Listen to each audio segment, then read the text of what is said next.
Okay, so yeah, this tour around these medieval churches, Knights Templar churches, was a gift from Liz with the amazing Maria Wheatley, and it was sort of like a dowsing workshop as well. So we were visiting these medieval churches, looking at how symbols were engraved, enshrined into the architecture of these beautiful old churches, but also doing some dowsing to try and pick up energies that were in these churches, and that had the reason for the placement of the churches where they were, but also Maria talked, as I'll talk a little bit more later on, about how the methods they used to actually, if you like, create these lines of energy as well within the architecture. Just to sort of stay straight off the bat, that when Liz first gave me this, told me about this tour for on Christmas, and it was like a tour of Knights Templar churches around Avebury, and straight away that made me think, I don't know if you die-hard people that have listened to loads of my live streams last year, but when I was talking about Stanton Drew, the stone circle around there, and then I found like the references to these old families that used to own the land around there, and legends of knights like, I think it was Bonneville, that was in that area, and relationship to reference to families that were prominent in the Crusades and probably would have been involved with the Knights Templars. And I was thinking that, hang on, it seems strange to me that this sort of grand families would have been associated with land around this Neolithic stone circle, but the place itself not necessarily of great wealth or significance in it as itself, apart from these Neolithic origins. And obviously Stanton Drew, certainly unlike Stonehenge, but even Avebury, it's very much a poor relation in terms of the knowledge people have of it. So that made me think, well, did they buy up and own the land around there again because they knew this was a great ancient Neolithic energy center, and it was all about trying to tap into these energies, maybe control them, harness them, I suppose you could say administer them. And then again, when I went to Orkney and looking around there, and again, as I've gone into and talks about that, and it's going to come into the book that I'm still writing as well. But again, the Sinclair family, who certainly did have very much Templar connections, and obviously involved with the building of the Rosslyn Chapel, which there will be echoes, although it's on a much grander scale, but with these medieval churches around Avebury. And that these earls, a lot of the Sinclairs that were involved with Rosslyn Chapel were also the first earls of Orkney. And again, it was this, what's drawing these Templar and really notable old families, drawing them to have their bases around places that have these old Neolithic sites, and which were obviously chosen by the Neolithic people and inscribed in the land with all these power connections. So straight away then, when I knew that the Knights Templar were involved around churches around Avebury, I know there'll be many other places as well, but it's like, there's another place. So it just seems to reinforce this idea that, as we know, the Knights Templars were very much knowledgeable about all these ancient esoteric knowledge that was held from Neolithic times, and that they were building and inscribing on this land deliberately, I think, because they were trying to tap into the energies and wanting to use them for themselves. So yeah, so it's very interesting.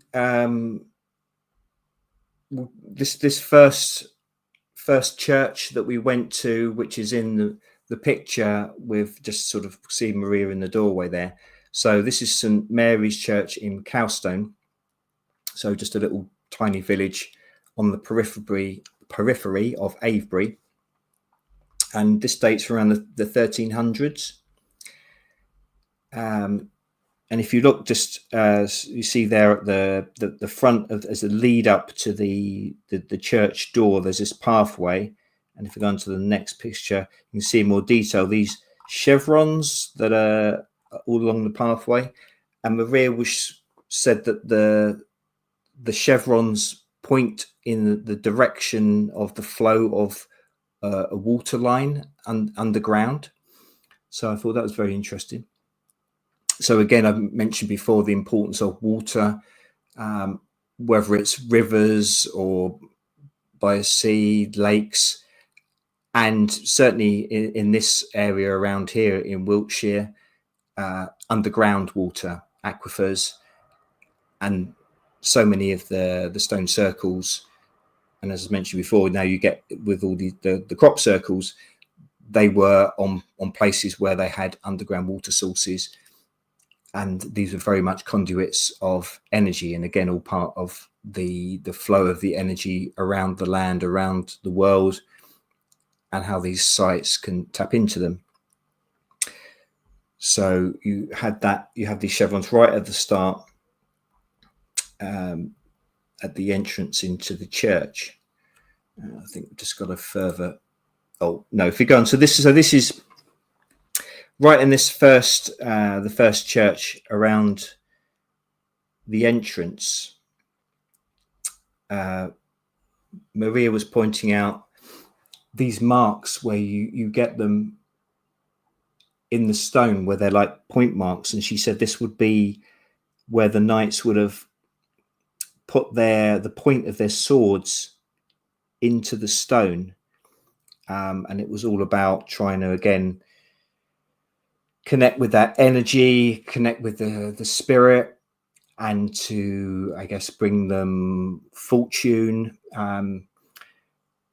Of course, we can, especially if you're a bit hippy dippy like me, you can say, well, yeah, well, that doesn't seem very spiritual if you're putting this stone on the point of your sword, which you're then going to go out and chop people up with. But again, it was this idea of they saw themselves as, well, I'd say soldiers for Christ, but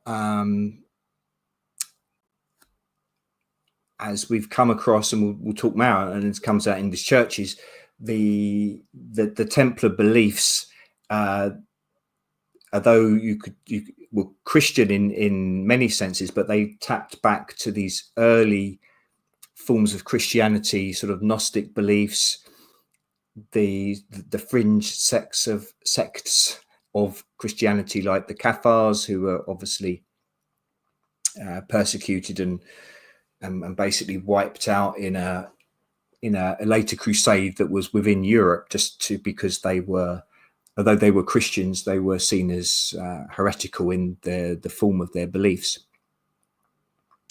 And they had connections with the Templars, although it was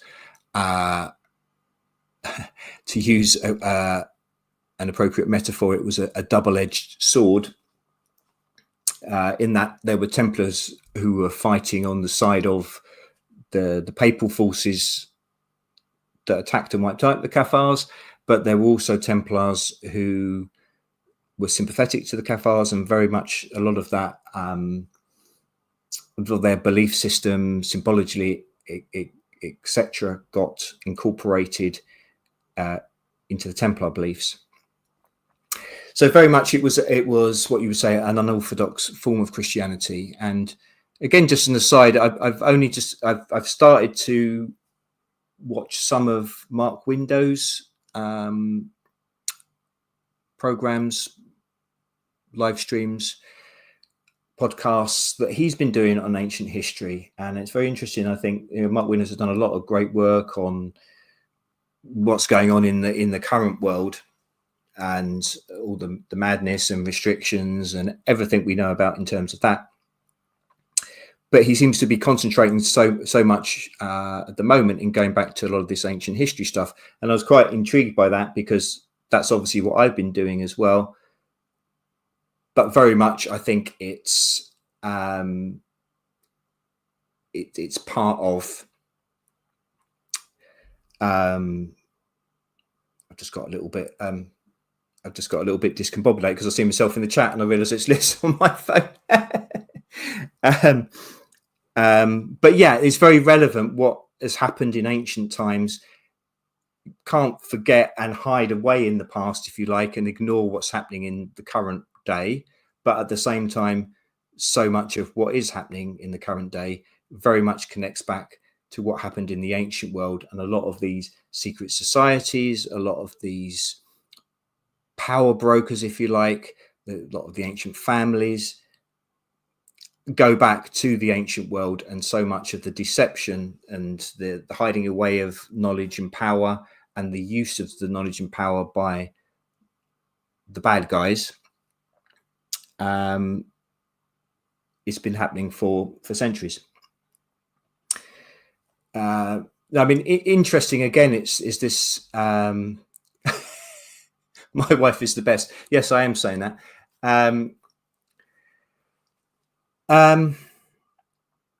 So yeah, I mean, I just go a little bit more into as I go along the talk. But I mean, a friend of mine that I met on the Megalithomania tour, who might well be listening on this live stream. I'm not going to out him unless he wants to out himself. But he was saying to me that he is a Templar, a modern day Templar. That obviously there's still a Knights Templar association, and he was saying that they were about getting esoteric knowledge, using it for good, using it for positive reasons. And going back centuries, there was a break, and what you could term the Illuminati were, if you like, a counterforce that was trying to do the opposite and get this esoteric knowledge and use it for bad and for control. Hi, Gary. So I certainly think when I was first getting into the conspiratorial world, if you like, so much what I'd read about Knights Templar and so many other secret societies was that it was all bad and they were the source of all evil, and what was happening, the control and destruction in the world. Having read a lot more about esoteric knowledge, I think again it's more nuanced, and you've got knowledge of all this great ancient power, and in and of itself it's not good or evil, but it can be used for either. And so it depends on the uses of it, and if people are using things for good intentions. And maybe it is important that people like us know more about this ancient knowledge so we can use it for positive, because why let the bad guys have all the power? Because then, you know, we really don't have any chance to control our lives. So yeah, so you've got these indentations which were from the points of the sword, and I mentioned to Maria, it's like a literal sword in the stone. I think there might be a number of different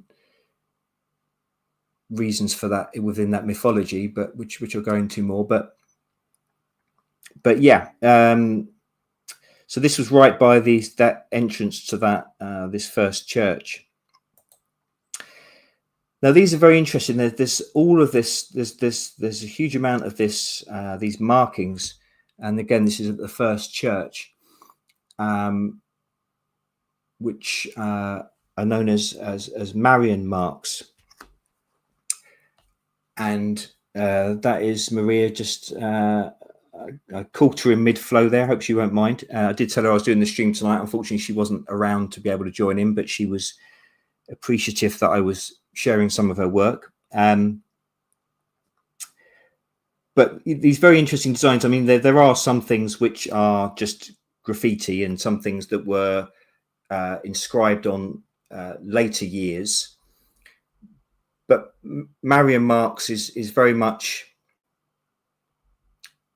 is something that which is about that this sort of evil eye protection, and building in a sort of, I suppose, a sort of energy force to help repel evil from a place. And it's interesting that a lot of these marks are like in a W or an M shape. I mean, there are some that have been made that obviously that have been made into initials of someone's of someone's name. Yes, thank you, my other self. Maria said to mention that she is doing a new book that will be on this subject around these Templar churches and their uses of, if you like, ground energies. She said she refers to it as geocross, which I think is a great term. So it's, I guess it's this way of inscribing and channeling and tapping into these energies in the land, geo, and with the cross are using it for in a supposedly Christian context. But Liz was saying, Liz was saying, I'm getting so confused with who's who. Liz is me. And anyway, Maria was saying that she thought that the shapes that were in the W and M's were a reference to the constellation Cassiopeia, which is represented there in this little star map. So it does resemble a W. It's in the north sky, and they'll go on to the talking about the north in a moment. But it gets inverted, so it looks like an M in, I think, the winter sky. Now Maria also mentioned that Cassiopeia is linked to, in the Celtic mythology, to the great goddess Dom. Now I did have a little quick look at Wikipedia on Cassiopeia, and that's where I got the little picture there. But it's been Cassiopeia is in a number of different mythologies, the constellation. So it's in the northern sky, and the north is important, as I'll go on to in the moment. It's one of the 48 constellations listed by the 2nd century Greek astronomer Ptolemy, and it's still one of the 88 modern constellations today. And it's easily recognizable due to its distinctive W shape, formed by 5 bright stars. So from latitudes above 34 degrees north, it's visible year round. In the subtropics, it can be seen at its clearest from September to early November, and at low southern tropical latitudes of less than 25 degrees south, it can be seen seasonally low in the north. So again, you've got this relationship to the north, but it has a lot of rich connections in mythology, one of which being the Celtic goddess Dom, as Maria mentioned on the tour. But it's often deemed to be sort of a female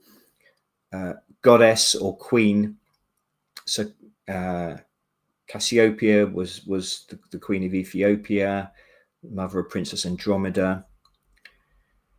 But it's also in Chinese astronomy. It's sort of several figures. In Hindu mythology, Cassiopeia was associated with the mythological figure Sharmistra, the daughter of the great devil. And in Welsh mythology, Lis Don, literally the call to dawn, is a traditional Welsh name for the constellation. And also in the 17th century, various biblical figures were depicted. These included Bathsheba, Solomon's mother. So you got this connection with very important to the Templars, Solomon's temple. Deborah, an Old Testament prophet, and Mary Magdalene, a follower of Jesus. And it's quite interesting to sort of follow that. Oh, that was just a picture of Cassiopeia with the constellations in the sort of Greek legend. Oh, we've got a bit more Cassiopeia. So I'm just gonna. That's a little. You can see a little bit better there. It looks more striking as a W. Obviously, someone's drawn the lines in there to make it more obvious. But you can see it makes perfect sense what Maria was saying, that would be the reason why for those W's. And then when it's flipped over to the other part,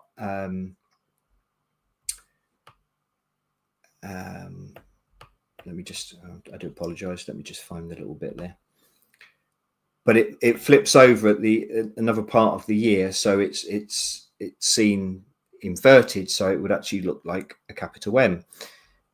And I haven't really read into it, but maybe, I mean, I've been talking about the origins of language and how our alphabets have all these magical formations in terms of their symbology. Also, some of them, ideography is the name of it, where it's actually come as well from physical representations of actions, whether it be ploughing a field or something like that. So it's very much instead of being disembodied or symbols that are disconnected from the physical world, they actually have at their beginning, their inception, and a very intrinsic connection, which is something which is completely different to this sort of post-structuralist theory of language as being just a collection of signs that don't have any connection to anything in reality.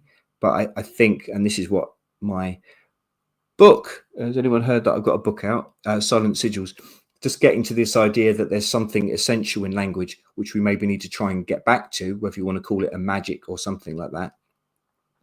But also maybe there's part of it, when you've got the W's and the M's, maybe as well things like formations of stars would come into that as well. And as I say, these were marked on these churches, and we got a little bit more here, close up here. And also these, it looks like a sort of noughts and crosses game with these lines across, but I'll get on a little bit more in a moment to whether this idea of these different squares that were used by the Templars, and these, if you like, mathematical formulas, and these were all ways of creating these energies and these different forces, if you like, within churches and these other sacred spaces and power spaces, I suppose you could call it. There's an H there, although that may be, I don't know, has been maybe emphasized. You can just about see an M up there. As I say, sometimes obviously down here it looks very much, someone just in a more modern sense has just carved out like as a graffiti sort of thing. But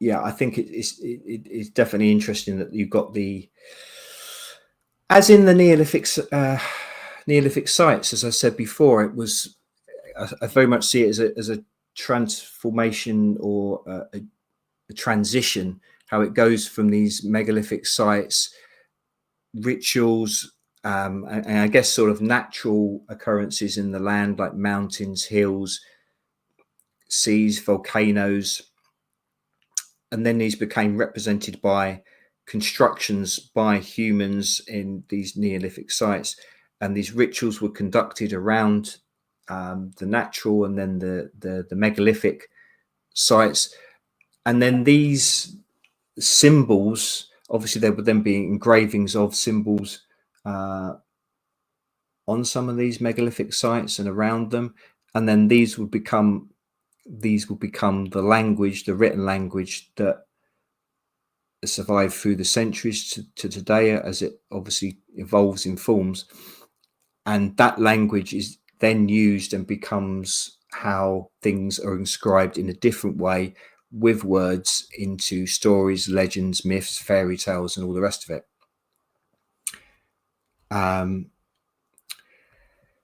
Green Tea has asked if Maria talked about any of the practical things they would do with the earth energies, like healing or growing crops. I think she did, Green Tea. I'll be honest with you, I think it was more in passing, but certainly that that those energies can be used for those things. I'll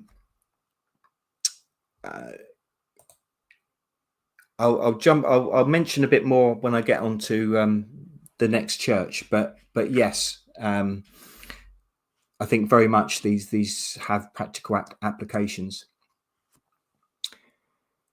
Now this is very interesting as well. This is above the doorway, inner doorway for that first church, and as Maria pointed us out, this is a black Madonna, and this is extremely rare. Obviously, you hear all about the black Madonnas that are mainly around sort of the south of France, and I mentioned the Cathars earlier, and that's I think this came up when I was talking about Jay Widener and Vincent Bridges' book on alchemy, and that sort of how that that knowledge got transferred around the globe over the centuries. And one of the parts of that was these, if you want to call them myths or legends, but certainly fervently believed by many, that possibly Mary Magdalene, possibly the Virgin Mary, Jesus's mother.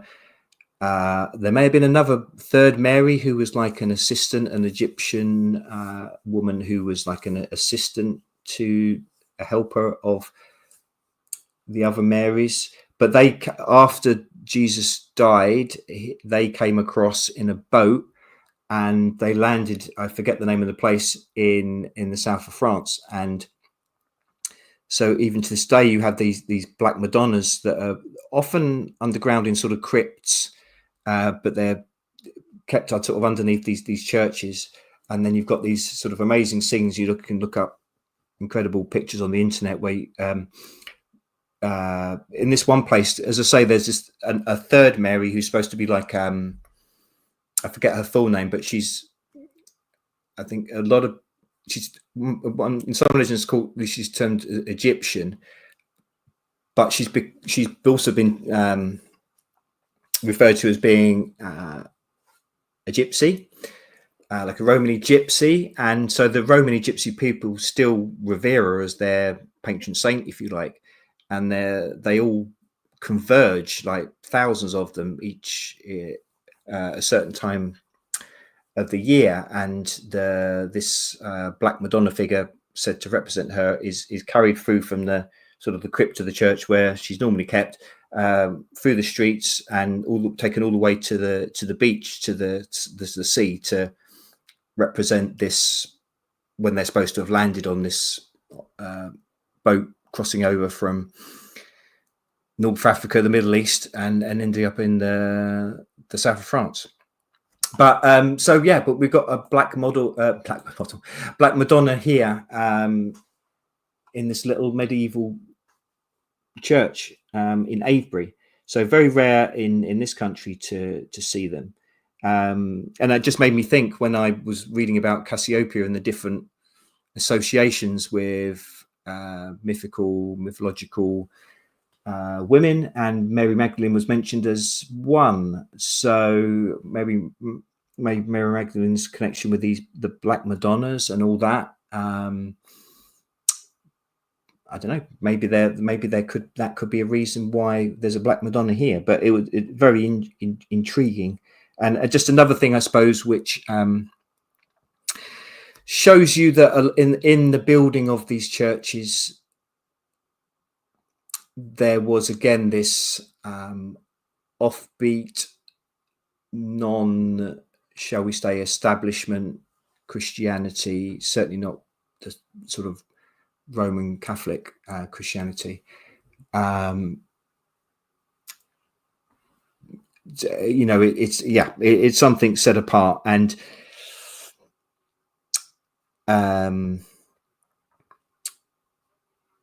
it's so and then you've obviously got the Templars that were eventually, after hundreds of years really of amassing a lot of power. There was the whole Friday the 13th, can't remember the year now, when they were, was it de Moray, or was it the leader when they were disbanded and broken up, and many of them killed, burnt at the stake, tortured for confessions. Many would say, they were false confessions, but that was a pope at the time, and I think a French king at the time. So they probably were angry that the Templars were gaining too much power. But again, it's all bound up with this idea of a rigid, if you like, empire version of Christianity, or just using Christianity as an enforcement mechanism for their power. And a lot would see from that time that the Templars were persecuted, and there's stories of them, some of them escaping, and some were said to have ended up in Scotland, and that's supposed to be around as well, like we got the Sinclairs and the building of Rosslyn Chapel. So you get back to that idea as well. So so that, Didi says Friday the 13th. So that's one of the things said. Well, Friday the 13th became known as being unlucky, and we had a Friday the 13th just recently, didn't we?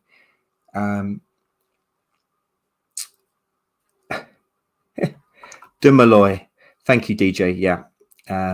Rennes Chateau, thanks, Ben. This is another fascinating place, which one of these days I'd like to find out more, maybe go to. I know Neil MacDonald will be going to his conference later in the year. Is it November, Liz, or October? But he does tours around the south of France, around the Languedoc area, around the Cafard country, and also to Rennes Chateau. So it looks like beautiful country anyway, but fascinating with all the history of it. So maybe one of these days, get out there and look at that history. Right. So we're moving on now to the second church that we visited on the day. And this is Maria. She kindly agreed to get in the photo in front of the church there.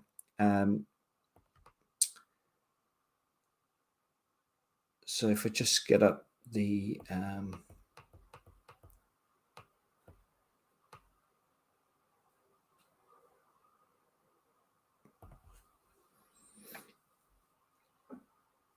just before I get onto this, I just mentioned before, I looked up a thing on the National Trust website about Marian marks that you get sort of on churches, and you can get them in other places as well. Just as an aside, Maria referred to them as the National Trust Trust. There was a lot of that sort of thing there, which I'll go into in a minute. But just on their website, saying marks may proclaim a church's sanctity with passive protection. Thou shalt not pass, e.g. the Marian marks of the Virgin of Virgins above. And so that is two V's, virgin of virgin. So where it looks like a W, they're saying it's basically two V's, the virgin of virgins above. Alternatively, they are designed actively to frighten away and repulse the force of evil. So, do apologise, people. Let me just,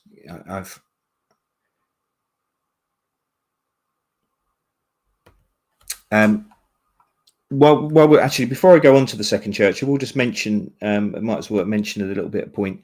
I talked a little bit about the north and about how Cassiopeia is in the north sky, and whether that's also of connection to the principle. Maria made the point that the doors in these churches are on the north side. Now, this is a very significant thing, because it's very much, if you like, these pagan churches, as I say, a sort of a different view of Christianity, or something that's mixing old pagan beliefs with a Christian overlay, if you like.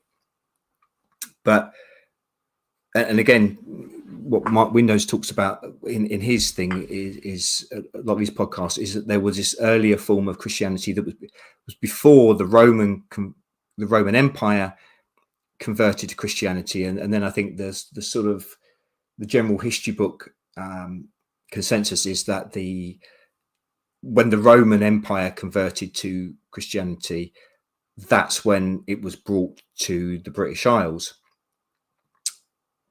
But Mark Windows is saying it's not his theory. He's talking about all these many people that before that have talked about it and researched it.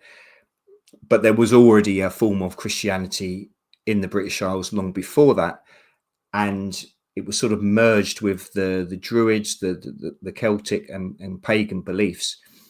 So again, like the different beliefs of the Cathars and the Gnostics, it's a different layers. You know, we can't just say that's Christianity. That's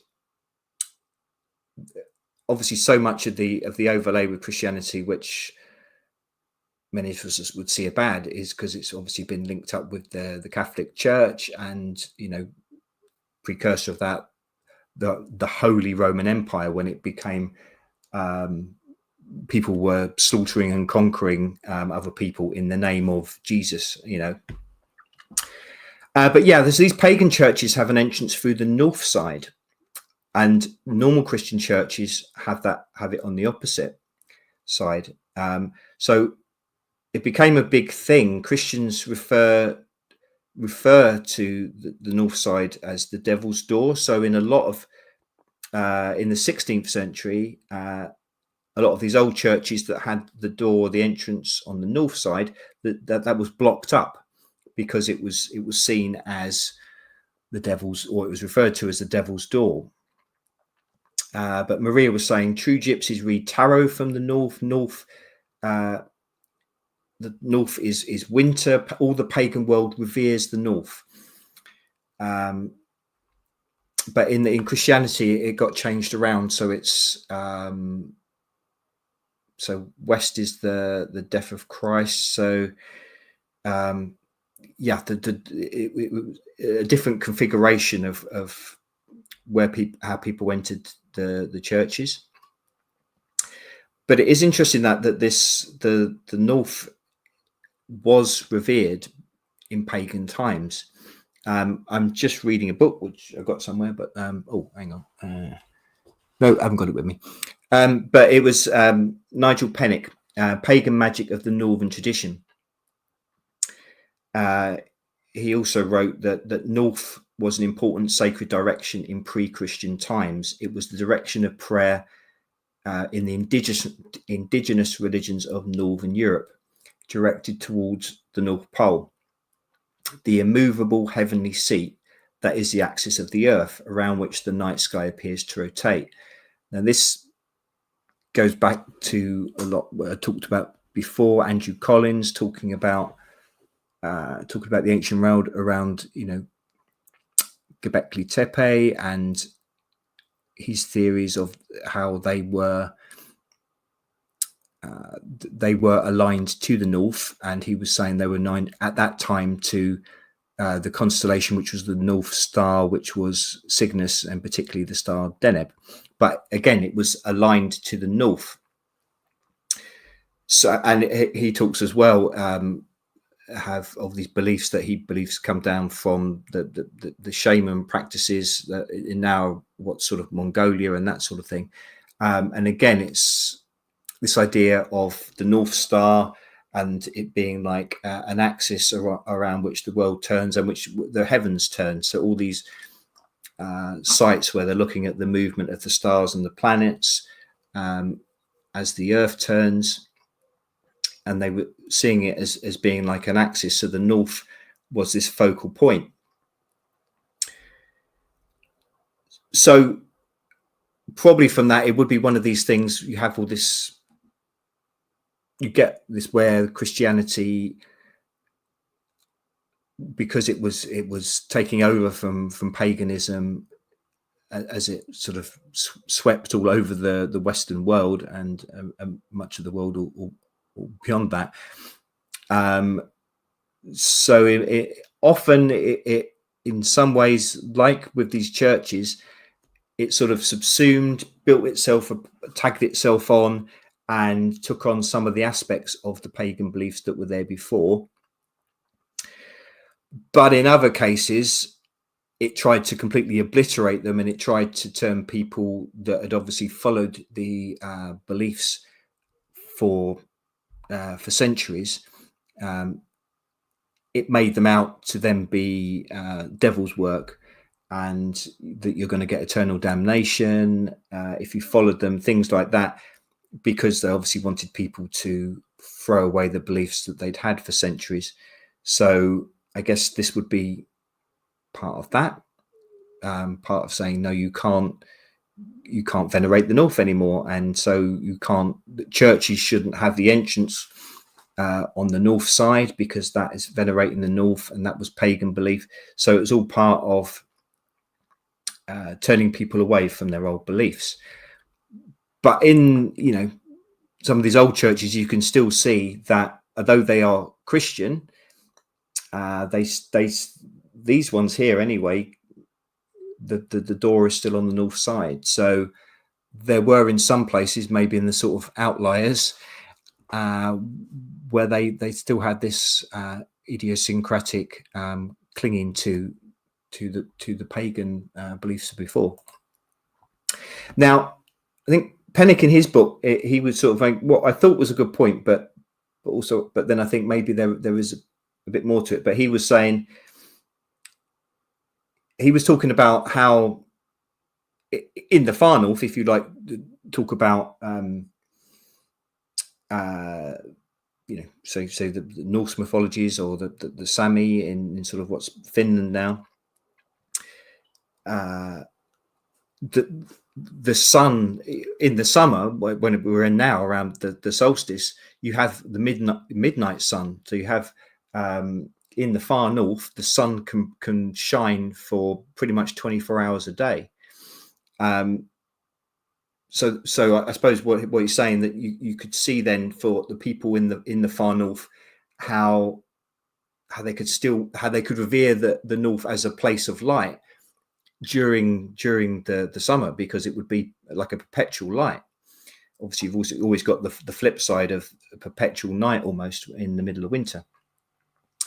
And he was saying that phenomenon is unknown in the ancient Middle East, as their north meant only darkness and evil. Now, I thought that might be a good point, and he's saying obviously the religions like Christianity has come from the Middle East, so it's got a different viewpoint to the north. I thought that had some basis, but then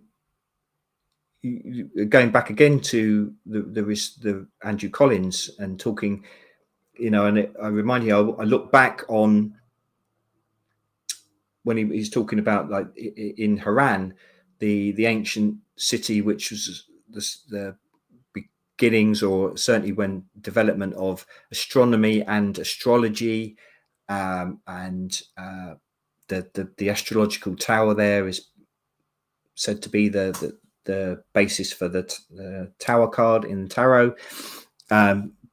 And that's only 45 kilometers from Göbekli Tepe. Visited it on my tour and all that. Yeah. Don't want to bore you with all that. But they were star worshippers. But they were going for centuries as a massive seat of learning. And also Abraham, the start of the Abrahamic religions, also spent time in Haran. And these star worshippers there venerated the north under the name Shemal, which literally means the north. And that was their greatest and oldest god, and was seen as the visible manifestation of heaven, where human souls come from prior to incarnation and return to in death. The north was seen as the source of light and power, as well as the primal cause, which was eternal. From the north emanated the cosmic existences. These were thought to manifest through the 7 planets, which were seen as individual deities under the rule of the north. The Sabians celebrated Shemal in annual celebrations known as the Mystery of the North. These would include the release of cockerels to the north. And I think, Andrew said another point as well. If you can imagine, certain birds, and the importance of birds has been mentioned as being seen as creatures that took the spirit to the afterlife, like psychopomps. So the migratory birds, like we have birds that fly south for the winter. So the reverse would be from the Middle East area. They would have birds that fly north to Europe at that sort of reverse time of the year. So a lot of the ancient people then saw them as birds, as they migrated, they were taking the souls to the afterlife. And then when they came back, sort of 6 months later, they were bringing souls back to be reincarnated into new life again. So I just wanted to mention that because, and you could say these were pagan people, obviously, as well. So maybe that region, there was still a veneration of the north. So that all ties up, because I'm getting into with my new book research. These areas do certainly all tie up.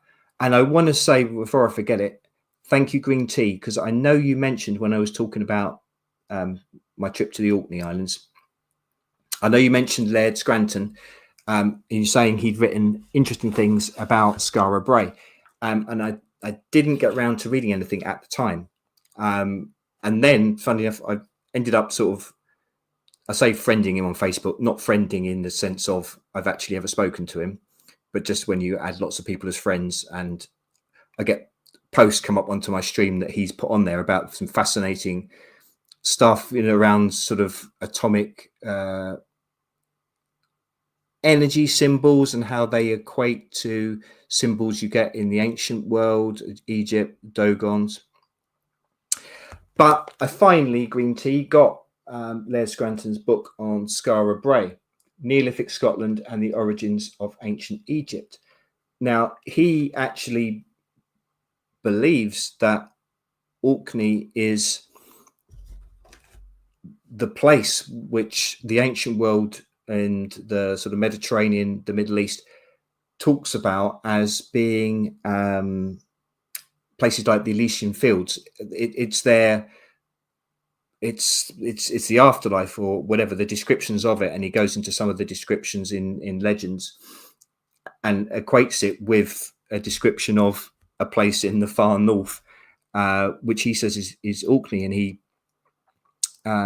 goes into a lot, which I'm going to mention in my book as well, about how he feels that the sites there on Orkney, like the Ring of Brogar, the Stones of Stenness, that particularly that isthmus between the lakes that I talked about, where you've got these sites, and you had the Ness of Brodgar, and then sort of if you carry on further up that, beyond that line of sites, you get to Skara Brae, which is, it's on the coast now. It didn't used to be right on the coast, but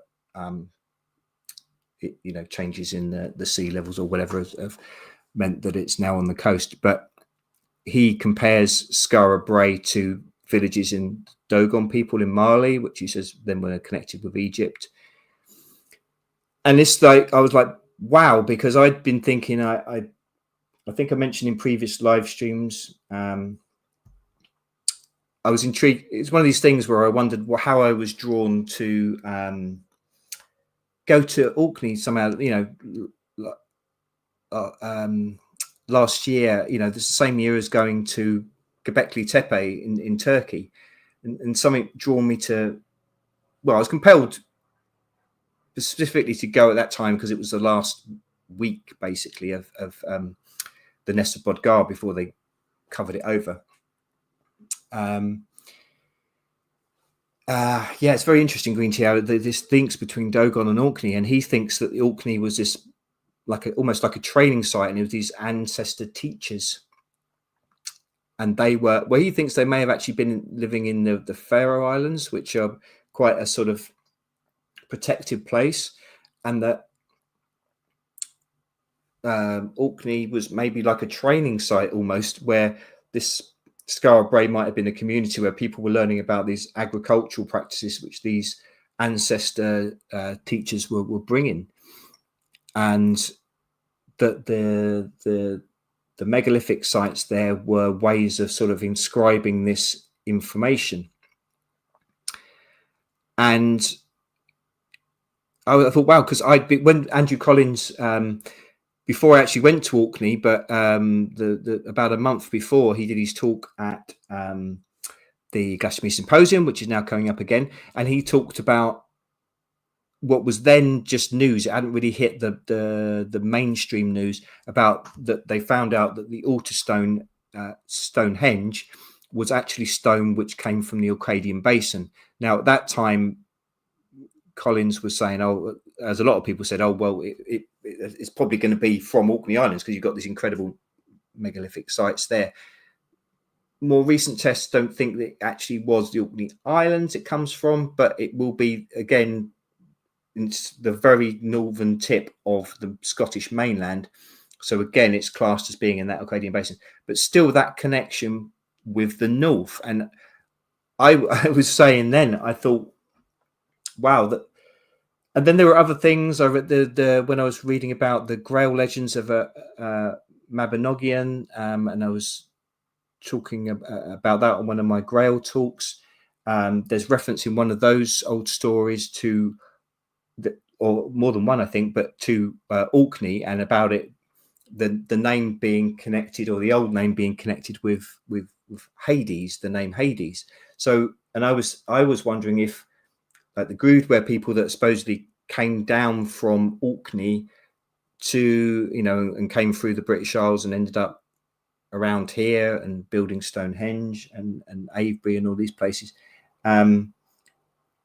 And I was wondering that to bring in the stone all the way from the north there was because I was thinking maybe they revered it as the place of their ancestors, and almost with a veneration like that is the place of the afterlife, that it had a spiritual, if you like, otherworldly connection with this geographical place. And that's why they particularly wanted to bring a stone from that area all the way down to have it in the middle of this great site, Stonehenge. So yes, just everything I've been reading in Les Scranton's book, it's just like, wow, blimey, there's, you know, it's like these thoughts that I was having, it all seems to connect. I know this has gone a massive tangent from the Avebury churches, but it did all seem to relate to me and be very important. So the veneration north is one of the threads in the book that I'm finally getting through, but it's going to be a while. But yeah, there's very much. I think that there's there is a particular power to Orkney and a relevance. So anyway, sorry, after wibbling off my little tangent. So the second church, St Swithin's in Compton Basset, and this is Maria outside it. She said, again, not being the most intuitive person, I didn't feel it, but she said there's sort of like a vortex that many people can feel when they walk in the entrance of this church. So again, there's geodactic, if that's the right word, energies within it. So this is another view from the church, and you can see what's a bit of a Templar cross there that's been built into it on the side there.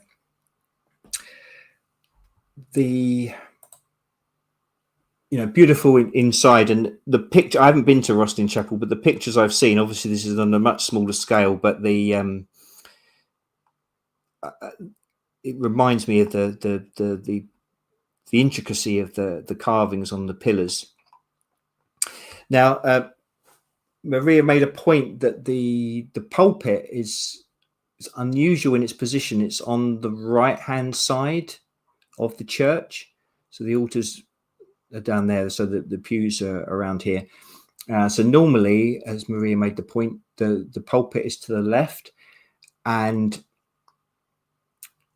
yeah, my lovely wife, in the guise of me, said you did feel something. That is a little bit later on. I'm not at that point, but yeah, she said that, and I must, my apologies to Maria. There's so much information that she gave in the tour, I couldn't grasp it or retain every part of it. But basically, she was saying the normal location of the pulpit, where it is supposed to relate to the throat chakra, and in terms of the layout of the church. And of course, the pulpit is where the priest vicar gets up and says his sermon to impart his lesson to the people. So it's supposed to be from the position of the throat chakra to give, I guess, power and resonance to the voice of the vicar that's giving the voice of the Lord, if you like, passing it on. But why it's different on this particular church, the location of the pulpit.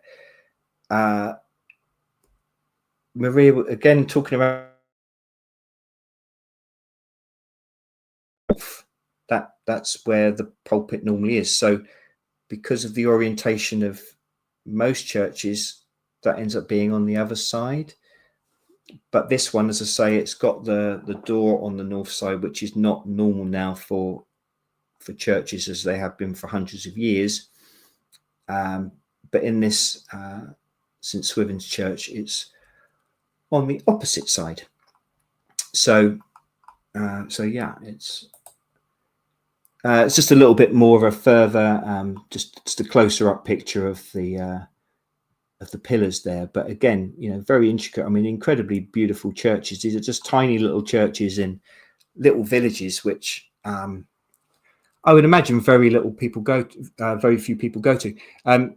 Just another little aside. It's Maria was talking, and it is a very important thing. I'm not sure if she has done it yet. Actually, I have to ask her. But she was saying during the tour that she was planning to do like a podcast or a program of some sort with Thomas Sheridan. Both of them speaking out about the restrictions being placed on people visiting ancient sites. I've spoken about this before. I mean, there's all the stuff around Göbekli Tepe, or the fact that only a small percentage is uncovered, and they've got no plans to uncover the rest of it. I mentioned the Nessa Brodgar earlier in this incredible importance place in Orkney, and that's been covered over. They said they're not going to excavate anymore. They're just, they've taken a lot out of it, and they're just going to They just ploughed it back into a field. But beyond that, there's things like, and Maria's had, I won't necessarily go into detail. I'm not sure how much you would want shared or not, but she's had a lot of problems in terms of being allowed around Stonehenge and being able to douse there, or talk about the ancient uses of the site and the powers, the energies there. And she's had a lot of restrictions placed on her, and just for this tour, she put on Facebook just a few days before that she was going to do the tour, and she said first time in several years that she'd been allowed to do it, because prior to that the vicar had banned her and said that she couldn't do it. So she said now she's allowed back. And apparently this vicar went on her Facebook and had a big old rant saying, you're not allowed to do this. You should give people back all their money and cancel this tour. It's disgraceful. And, other people sort of jumped on and said, oh, you're going to, I don't know if they quite used the word desecrate, but you're going to come into the church and do this, that, and the other and do whatever you want. And it shouldn't be allowed. She made the point, actually, in actual fact, to this vicar, that none of his churches that he was in charge of were ones we were visiting. They were actually ones under a different vicar. So he was made to look a bit stupid. But it was, if you like, in a different way, a way of sort of trying to police people going round ancient sites and these Christian churches, but obviously looking at them in what many strict Christians would regard as, the idea of dowsing for energies, and all these sort of what you would think of with a stone circle, and how similar earth energies are within the layout of a Christian church. That would obviously be seen as heretical, and it's a kind of thing, I suppose, which like the Cathars and Gnostics and other sects like that were persecuted for. In a way, it's this idea of still keeping this connection with the ancient energies, ancient traditions, going back to the Neolithic times, and instead there being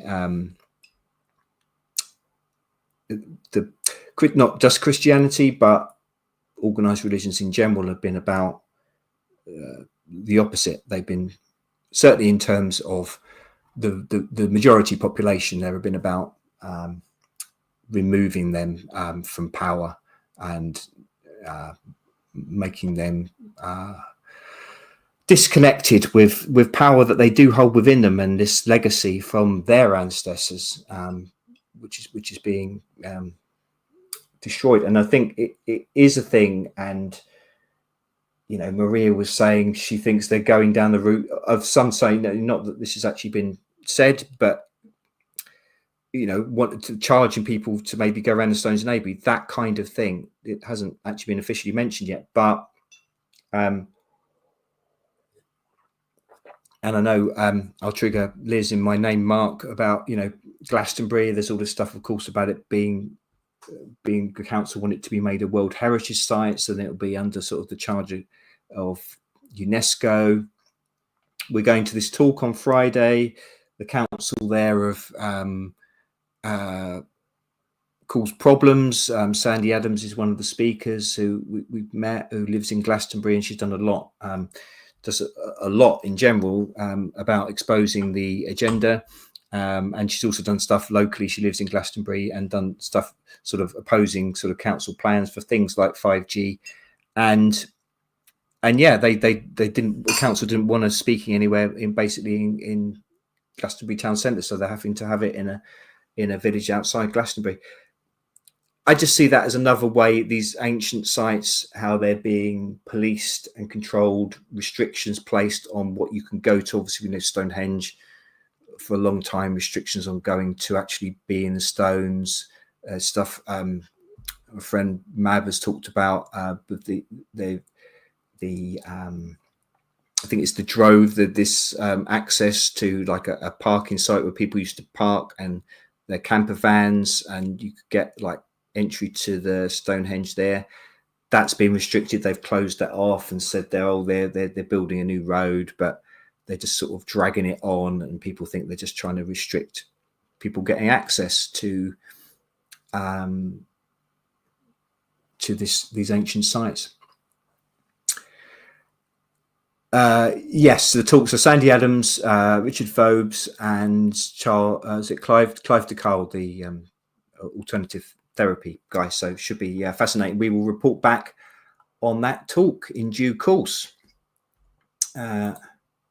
So this is. I'm sorry, it's come out a bit dark, this picture, but this is the altar of that same St Swithin's, this second church that we went to.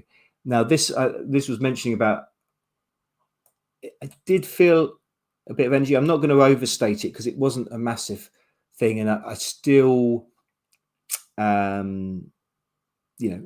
people seem to feel more. But there is like a power. I don't know what you'd call it, a power spot or just a little power source, and it's just to the right of the altar,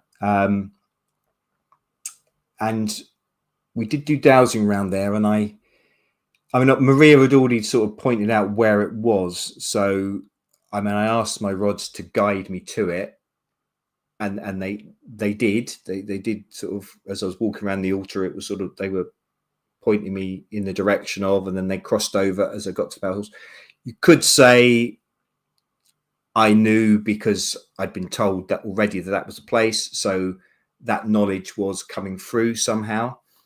But even then, in a way, I wasn't moving the rods; they still moved by themselves. So even if somehow my knowledge was coming through them, there's still something going on there which is beyond the skeptical view of how things work, shall we say? But this is just I'm not sure if it's the exact spot, but basically I think they are actually replica tiles, but Maria was sort of making a point that I think they're supposed to be from like the original design. But again, you've got sort of she said they often have these like a clover design, and you've got like sort of an aspect of 3, if you like, there with the clover design. But one of these is on these sort of tiles around the altar, and one of them, as I say, is over this spot. And yes, I did feel a little bit, something a bit different. Again, whether it was just in my head because I'd been told that it was a power spot by Maria, so whether I was convincing myself that I could feel a little bit of something different, but I don't doubt that it is a source of energy there. And as I say, my dowsing rods did respond to it. So I think it's something there. And there was one of the ladies on the tour. She had a walking stick with her. I think she stood on there, and then she came off and said, "Oh, I didn't feel pain when I was on there." And Maria said that, just standing on there for a very short time, you can get this energy. And she again, I won't tell an emotional story, but she was talking about her dad, who was a great master dowser, but he was very ill, and he used to go around these different churches, other places, because this isn't the only place that's got this power spot, again, with these sort of connections of geo energies, shall I say, and used to go to different ones to get the energies to sort of give him some relief and make him feel a bit better for a short time.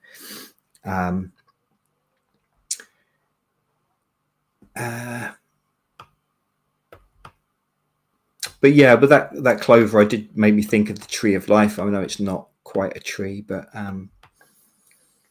yeah, by the power spot, it was interesting. Maria pointed out that just above this power spot, by the altar is just down here on the floor, and above it is these stained glass windows, which have St. George and St. Catherine, and both saints were saints that were said to have slain the dragon.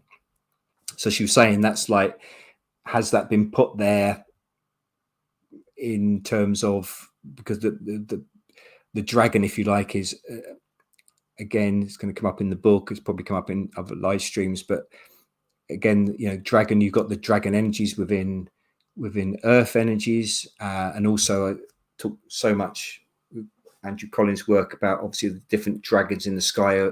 Again, you've got this idea of the axis of the sky, dragon, the Milky Way as well, possibly. But it's, again, its relevance, its importance to pagan beliefs, this idea of different energies in the sky and in the earth. So again, with different mythologies around saints slaying the dragon, that was another way of saying that the Christian God, the Christian belief system, was better than the pagan. And this idea, again, like making a lot of the pagan idols, gods, into the horned gods, to be the visual interpretation that many people have for, you know, Satan, the devil. Again, part of the literally demonization of paganism. So it's noticeable, maybe, or significant, shall I say, that that's just over this power spot of energy. Is it that they're trying to control it again? But it seems significant that, as I say, two saints of that mythology, as Maria pointed out, were over that particular spot.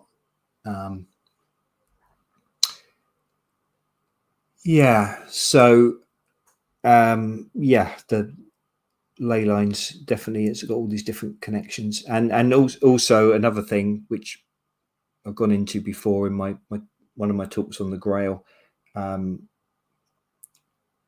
dragon as well is one of the symbols around aspect of the divine feminine. It's the sort of, can be the darker energy, but again, it's part of this handling of the different energy forces to get a balance. But again, you know, alongside the persecution of the divine feminine that happened with this empire, as Tanishka calls it, and then you now got, you know, a dragon lady. Though she's an old dragon, it's a woman that's just unbearable, and not someone to be respected, but someone to be laughed at, if you like, or to be seen as someone that's just a horrendous person. But it's a demeaning of that. But again, that's another aspect of the dragon, which is from the ancient belief that's been twisted. So again, I think it's relevant that it's in this particular place. Now, very interesting, directly over the other side, so stained glass window facing the ones of St. George and St. Catherine, was these other ones. Sorry, I'll just go back. I wasn't sure exactly what I had. So this is just I've zoomed in on a particular bit, but this larger stained glass window, so directly opposite, and it includes this picture of, like, I suppose that's an eagle, but it's actually got, again, this is pointed out by Maria, but it's actually got a pendulum in its beak. So, and again, as I say, this is around a spot around the altar where they've got this particular concentration of energy, and you've got, like, a pendulum in the stained glass window there. And I don't know whether it's some like a little sack or container or something. I'm not sure, but this definitely seems, again, symbolism of showing the significance of that location, and it's almost saying these are energies to be doused, and there's some secret knowledge here that can maybe give you power, or can give you enlightenment, or raise you up on the wings of the eagle. I don't know, but yeah, quite fascinating again that's there. And this was also in that same stained glass window, as I say, on the opposite side. And you've got sorry, I've just topped it off a little bit with my photo, but you've got like a snake in a goblet, which is a sort of a chalice, a sort of, could say, a holy grail type of emblem there. But you've got a snake coming out of that. So again, you've got, I mentioned before about the dragon, but you've got the serpent here, sort of the serpent and dragon are often interchangeable in terms of symbols of the same thing. Again, serpent used to be a symbol of wisdom, going from the days, times of Göbekli Tepe and all those for a long time, and even still around the Middle East. But obviously, again, in Christianity, in certainly the versions of Genesis that came into the Bible that proliferated, it's a serpent that's seen as the bringer of evil and the tempter of Eve. So again, you've got twisting of different mythologies for a purpose. But again, that I'll definitely maybe study that full stained glass window, because there's probably other things in there. There's probably all sorts. It's one of these ones where there's incredible layers, probably I expect, of all different symbols, but they're just two that I particularly focused on. All right, so I believe this is the third church. So we just had a nice little lunch break, and then we were on to the third church on the tour. So there's obviously, I don't know how many of them are. I think Maria did show us a map at one point with all these different churches marked, and I think again there was people have said again that there's the locations of all these different churches. They're marking grids, and it's all in a, you can make a pattern out of it. So we just went to 4 on this tour. Maria did also say to me when I was talking about doing this live stream tonight that she's planning to do an extended tour, so I guess more churches next year. So that'd be something to look out for.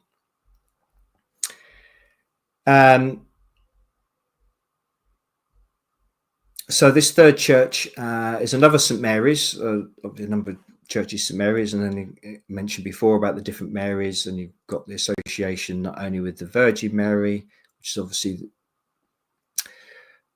in the Roman Catholic faith, that has often been said the Virgin Mary overtook or subsumed a lot of the goddess worship that had been through the pagan world for eons, and the Virgin Mary sort of took on that mantle and subsumed a lot of that goddess worship and a lot of the aspects. Again, this way of sort of taking over or subsuming previous beliefs to try and get the people on side.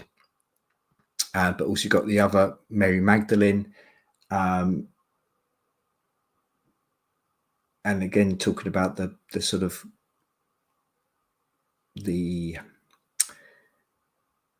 goddess worship, but also this idea of the divine feminine. But again, I've spoken before, Tanishka talked about Magdalenes were actually, if you like, a priest class of women, but they used to be about trying to guide people through these different cycles and the different journeys that people had to go internally, and men as well, if they're going through, particularly in the dark time of winter.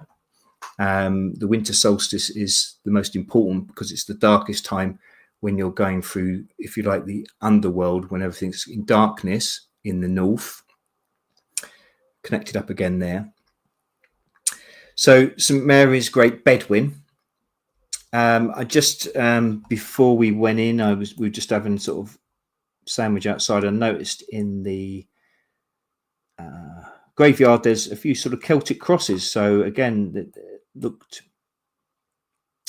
obviously reminded me of Ireland, and again seemed sort of more of a pagan version of Christianity, if you like. Let's move along a bit for my notes. Keep myself slightly on track. Hope we were doing all right here. So this is inside the church. Obviously, another beautiful church, if you like, thinking the pulpit's in the correct place here on the left hand side. Now these ones this church actually has some Templar Crusader tombs inside, and that's one of them there. Maria said the sword is life side. I haven't actually quite see it in there, so my apologies. But I'm just going to plug in. Battery might be going a little bit, but one moment. I think we're fine, but just to make sure we got enough zip just to get through.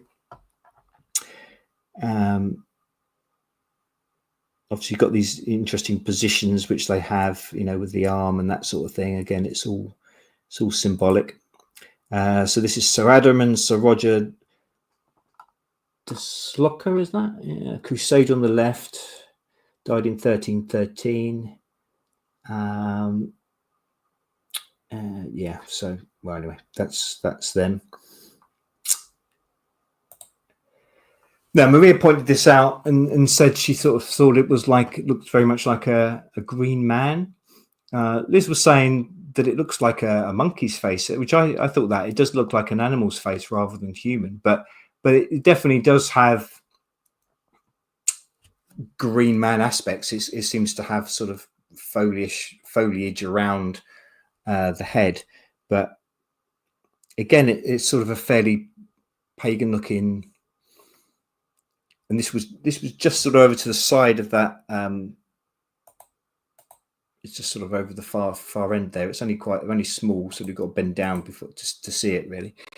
But I mean, Rosslyn Chapel has got, I forget the number, but it's got like a huge number of green men engravings in there. And again, this is something that you wouldn't expect to be in a Christian church, but as many of us will know, it's a thing. You go around a lot of old churches in England, like little village churches that are old, and you've got all these amazing gargoyles and stuff on the outside. Reminds again of things like Notre Dame in Paris, and it's like that doesn't look very. What's all that? It's not like holy figures or anything like that. It's like these grotesque. I suppose they'd say they were the demons or something like that, but it definitely seems to be connecting with other beliefs and knowledge that are outside the traditional versions of Christianity. But yeah, an interesting Greek man and a green man animal, as Green Tea says. Yeah, very intriguing. But yeah, we do love the green man, as Liz obviously is painting and designing many. So yeah, this church is actually not very esoteric, but I just thought I'd throw it in. But it's where the father of Jane Seymour. My brain immediately went to the actress Jane Seymour, but obviously she's named after the Jane Seymour she was actually married to Henry VIII, wasn't she? But supposedly the one that he really loved or something like that. But this is Sir John Seymour, who's I've written husband of Jane Seymour, so maybe it was anyway. But these lands were apparently near hunting grounds, which Henry VIII used to use. Now,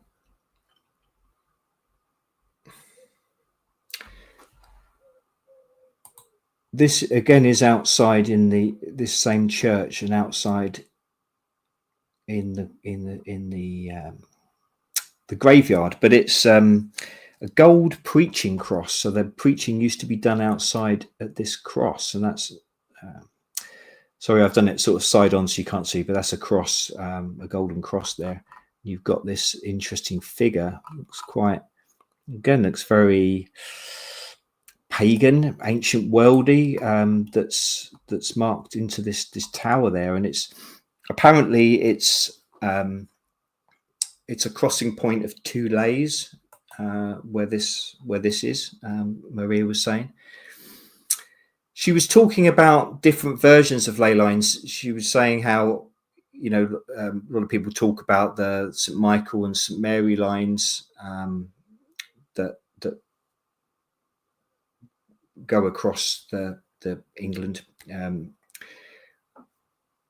But apparently dowsers are talking, and people probably know a lot about this, but they other grids of lays and grids in the shape of the platonic solids, and this is supposed to relate to lays which are on a cube, the platonic solids. So, but yeah, it's a significant point, and it's marking a connection of ley lines. So, as I said before, they've obviously, they have put these places here because I guess they were already tapping into energies which already existed within the land. Either they were always there, or maybe the Neolithic people, through their placing of stones, long barrows, they influenced the earth energies to create it in this place as well, or to emphasize it maybe. Now what Maria is saying is, and again I'm going to have to apologize because I'm not going to get all the detail, but there are these geodetic grids, these squares that exist on the land or in a place, but they can occur naturally. They can be in a place naturally, and there can be places that have these there, but they can also be created like as a sort of mathematical inscription, if you like a formula. So a way of sort of, I guess, I hate doing it, but using a sort of technological recent term, but like hacking the grid to tap in and create these sources. And she talks about these different squares, different types of squares. Now, she talked particularly about the Saturn square. Now, my apologies to me. I hope she didn't mind, but I've just got this from. She told us. She mentioned during the tour. I recommend you to go to it. Maybe you could get a link. In the description after the stream.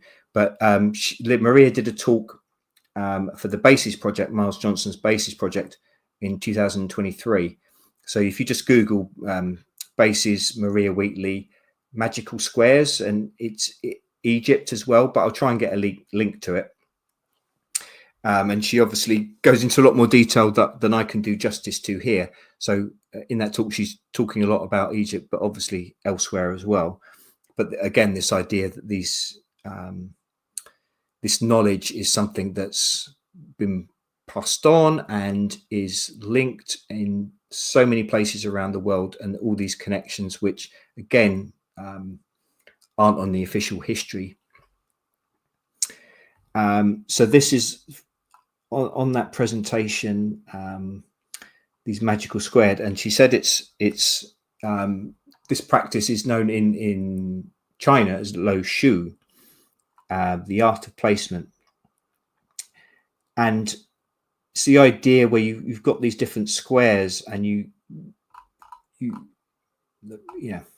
numbered squares for different areas, and they can also relate to different elements. And you can create a sort of vortex effect, a polarity, open a gate and close a gate. And this particular one is the power of 15. Now, she also said that we could take a photograph of this. Now, I know, and I'm sorry, I can't remember the names of people that she referenced, where she's learned things from other people. So she'd be the first to say, where she's picked up knowledge from other people of these. But she was basically saying the Templars were aware of these geodetic squares. So this is like a Saturn square. So you remember that tile where I said the power source was, and that was like squares again. It was set at the angle here, where as Maria's done it on this diagram. So again, I can't do any justice to explain to you exactly how it works. I do recommend you go to Maria's talk on the Basis project, where she goes into more detail. But basically, as I remember it, she was talking about, so you have these different squares, different kinds of squares, associated with the planets, but they've also got a different power, if you like, to be evoked through the different squares. And with the different squares, they have different like number combinations, and all the numbers on each side will add up to the same thing, whatever the number is. So she would say that the people say wanting to inscribe a square into this location, say for a church, if it's being built there, and it would be done by rhythmically banging on each part of the land as it was divided up into these squares for the number that you would want in each square. And by doing that and going around, you could, I say inscribe, I'm not sure that's the right word. It's not the right word, but you can sort of beat out rhythmically, encode these different numbers into the land. And by creating these different combinations of numbers, you would be able to create a different energy, the energy that you wanted to sort of plug into the grid of this geodetic energy. So Saturn squares of the waters I've written here. So again, we're talking about water being energy. So in China, it's known as Lo Shu, relating to a mythology of a turtle crawling out of the river Lo with it on its back. So it can be mathematically created or manifested as earth energy. So again, it can be something that's naturally there, or it can be created. Sort of people bang out rhythmically the numbers of each square to make a piece of land conform to this mathematical formula, if you like. She mentioned again, and she mentions it again in the presentation, which you can see on the Basis project, of a way of, in terms of there's a Mercury square, and you can use that to protect yourself from this idea of a Mercury retrograde, which people talk about as having a negative energy. She said these things are known by the clergy. She talks in the Basis about meeting the clerk of the Bishop of Verona. She also said a number of churches. She talks about this actually, I think, on the Megalithomania presentation, remember, at Stanton Drew in Avebury, and she was saying how these Italian dowsers had talked to her, saying that there were places in the church, sort of as you go in, and they're like if you like, the lobby type area, where it was supposed to have like a to strip off negative energy, like the emotional baggage, to use a recent term, so that you've got rid of that as you then enter the main church, and then can get in touch with the spiritual side, or whatever, that you've left behind the baggage from outside. And Maria said that with that idea, she then looked to find similar areas in stone circles like Avebury and Stanton Drew, and she said that she's found that where the Neolithic people would have had these places, so the entrance place to go into the megalithic site would have again had a sort of an area which would be a cleansing one, to take away the baggage of outside, so you're entering the sacred space cleaned of this profane material world. And she found this in the megalithic sites of the Neolithic people. So again, there was obviously a transition of knowledge that the Neolithic people had to have it in their sacred sites, and then again it's obviously been transmitted somehow through knowledge of people to this medieval day, at least, when they were making churches, and I'm sure it's gone into much more recent times. So yeah, I do recommend Maria's talk 100%. She'll go into a lot more detail about it. She did say, I just noticed here, Avebury is the largest Saturn square in the world. So again, these things are, this is esoteric knowledge that's millennia old. Right.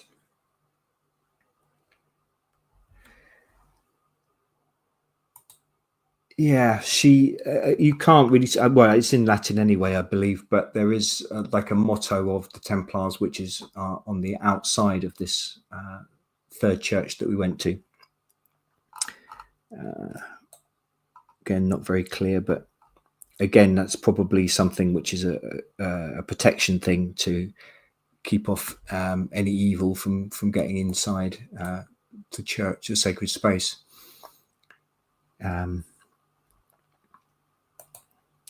Yeah, Green Tea. It would be interesting to study the lands where the old families like the Rothschilds have built their homes. Definitely Green Tea. I think they're obviously aware of this, all these things, and they have people, I imagine, working with them who have knowledge. So I'm sure that these places are chosen. And like I said before, it seems to me certainly that notable families of the past, they knew to be in the areas where these Neolithic sites were, which they knew were obviously great centers of power, because that's why the Neolithic people had their sites there. I just noticed this because we were standing outside looking at that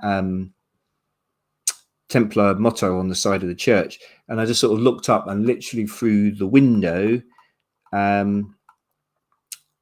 could see this star with all these sort of points, sort of fiery points around there, and it just sort of struck me. I could see it as I looked round from the motto, and this star was there. And the reason it struck a chord was because just before Maria had been going through this, and again, this is something I won't be able to fully explain, but it's talking about the importance of harmonics.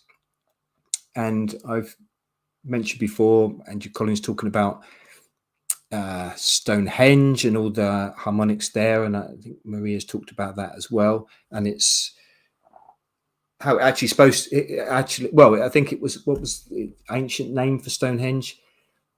It's something that stands for like Quaigua or something like that, but again, it was a name. It certainly meant choir, at least, so it was something about sound and the resonance. Often a lot of the stone that the megaliths would,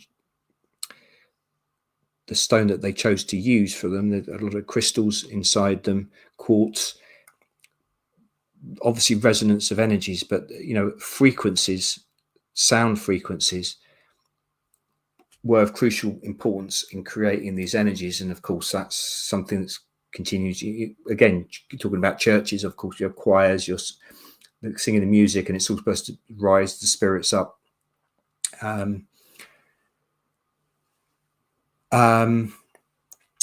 Green Tea's asked about as a place where you physically felt the energy strongly, an area no aches and pains. Well, I'm very lucky that I don't have many aches and pains myself, but as I did feel a slight something a little bit different, only very slight. I couldn't claim too much in that power spot, which is by that St George and St Catherine. But definitely from what Maria was saying and other people were talking about, there are these power spots, and they're all around these churches, and I think they're always by the altar. Obviously, again, that's crucial that's placed there in this energetic spot. But yeah, again, I can't. So central altar, either circle or square, i.e. Salisbury Cathedral, Stonehenge, Glastonbury. So again, I'm so sorry, Maria, I can't do justice, but it's talking about the different frequencies, and I've heard this before. Have you got these? I think Pythagoras talked about these perfect, like the major third, perfect fifth. These supposedly harmonies, and you sort of strike them, and they create a different feeling inside, and that again can be a practical application in terms of it actually eases pain, and it can actually literally lift the spirits. But again, you've got a diagram here going through different points of the different notes relating to these classical notes, these perfect pitch sort of things, and it's creating a many-pointed star, and it just made me think of that. But I might be off base there, but certainly this symbolism, I think, strikes a chord with so much. You do sort of see in ancient markings on places. So again, I think it will be like an encoding of these ideal frequencies. Now,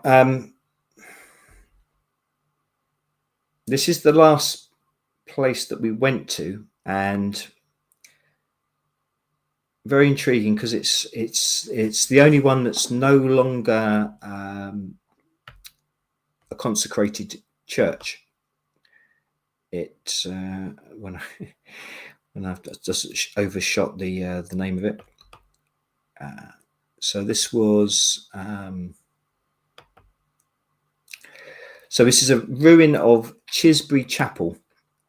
It's an unconsecrated chapel built by the Lord of Chisbury Manor in the 13th century, stopped being used as a consecrated chapel in 1547, around the Reformation of the English Church, when Henry VIII had this breakaway from the Roman Catholic Church. Was converted into a barn as part of Chisbury Farm. So it's just been used as a barn for God knows how long. So it is, there is sort of a National Trust or whatever plaque there. So it is sort of denoted as a listed building now, although it's still part of this farm, but you can, hardly anyone goes there. But Maria was saying as we came away, she did actually take a few people there once to see it, and I think 2000 or whatever. And I think it was on a solstice. It might have been a summer solstice or an equinox. It was an auspicious day, and she said quite often dark occultists choose the sort of day before, or say maybe a day either side or something of an auspicious day, to do a dark ritual to try and subvert the power, the energy from whatever it may be, the solstice or whatever. She said that they went to this barn. This was years ago, and they found what had obviously been the remains of a ritual, and there were like a couple of birds, like a cockerel or something, but there were a couple of birds with their heads off and sort of blood around, and straight away it was like, this is horrible, and obviously got out of there really quickly. The people that she was with didn't want to hang around, because of the dark feeling in it. So you get places like this, I suppose, and unconsecrated churches and sites like this, and I suppose that would be a prime spot for someone that was into the dark occult to try and tap into energies, but then subvert them. Like I said before, these things can be used for all sorts of different things. Solace, hi. It resembles an astrology chart. I suppose you were talking about the frequencies before, maybe. That diagram there. That's true. I think these things all definitely link up. Strikes are called. That'll be my wife as posing as me. Very clever. Green tea. I think in ancient India they expressed the same knowledge with different pictures, like somatic symbols. Absolutely. Again, these things were known throughout the ancient world, so certainly India, China, Tibet, very much a link with the if the people didn't connect with them, and I think there are connections, physical connections with this knowledge, then there's certainly something intrinsic that different peoples found at different times, but certainly all around the ancient world, these different knowledges were known.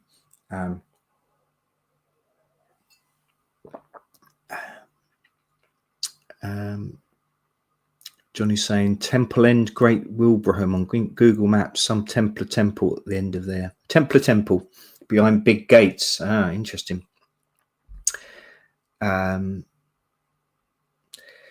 Crowley liked unconsecrated churches, DJ says. Yeah, I'm sure. So that's outside of it, and then this is a view from the inside. So it's been completely stripped out, of course. So we were dowsing around there, and Maria was trying to see if we could pick up where the altar was. I didn't quite, but I guess it should have been obvious. Really, it was going to be at the end of the church. That's sort of normally where it is. But interestingly, she did at one point while the rest of the group were sort of in the main, down on the floor of it, sort of dowsing around, and I was talking to my rods, bless them. I neglect them. I don't use them very much. The rods that Pete made for me. So thank you very much, Pete Whisperoon. And I was just over sort of around this point, sort of where the entrance where we came in. And I think I was asking it. I was saying, can you find the power spot? Because we had found these power spots in the other churches, or find a powerful spot or something like that.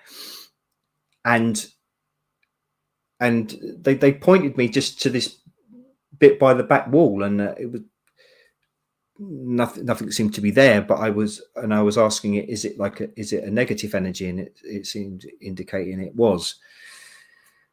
And then I went down with everyone else, and as I say, we were sort of trying to douse to find the altar, and I was rooting around, but not quite in the right spot for where it was, but but then afterwards, just before I get to that, again, this is around the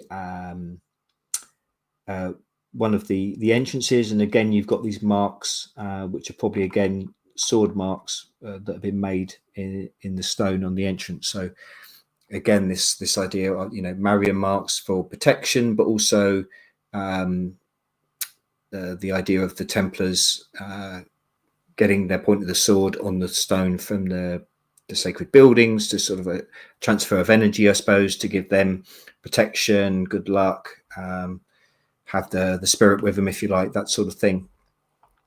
And again, there's these, actually you see it a bit better than you did on my pictures on that from the first church, but you've got this again, it does, I can see where they say where that National Trust site was saying about the Virgin, the two V's, because that is sort of two interlocking V's, isn't it, rather than a W as such. But again, you've got this. You've got these W's there and these markings. Some of them, might have got made into sort of graffiti to actually, try and say a name or something like that. But yeah, definitely these W's and M's are something that's been noted as having significance, that it's marked a lot of weight. And again, it's around entrances here. Yeah, don't worry, Liz, I will be finishing my story. So after I'd done that little bit of dowsing on my own, and then I was talking to everyone else, and then Maria pointed out this, so sort of National Trust or something signed by the entranceway, and it was saying, oh, there's a red cross on the wall, which is put there when they're doing a consecration ceremony for a chapel or a church. And Maria was saying, oh, I've never been able to find where that is. And then one of the group, I think a lady by the name of Summer, said, oh, look, there's this, here it is, and found it. It's you can see the red, although it's been marked, or it's been worn away over the years.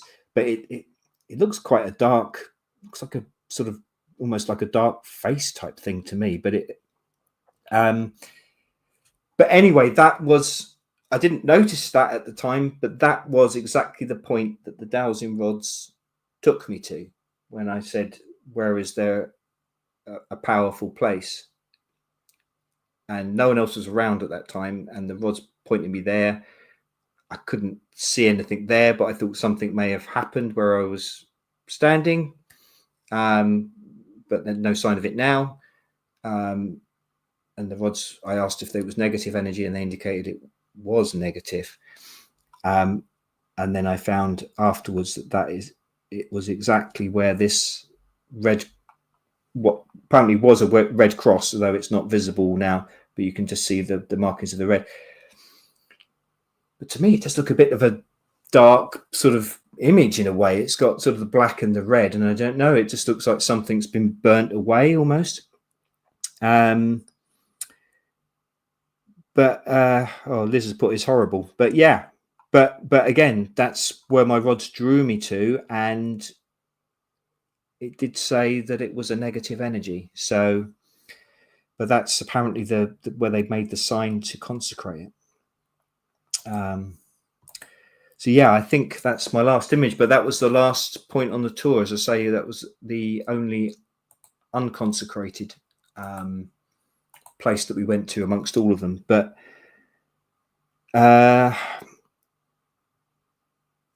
Mark is shouting at Mark, Johnny Fettler. I know that's the way we're at. But yes, that was it. That was a fantastic tour. I really loved it. It was great experience. As I say, we were doing some dowsing. Maria is sort of suggesting places to try doing your dowsing, that sort of thing. So it was great to do that.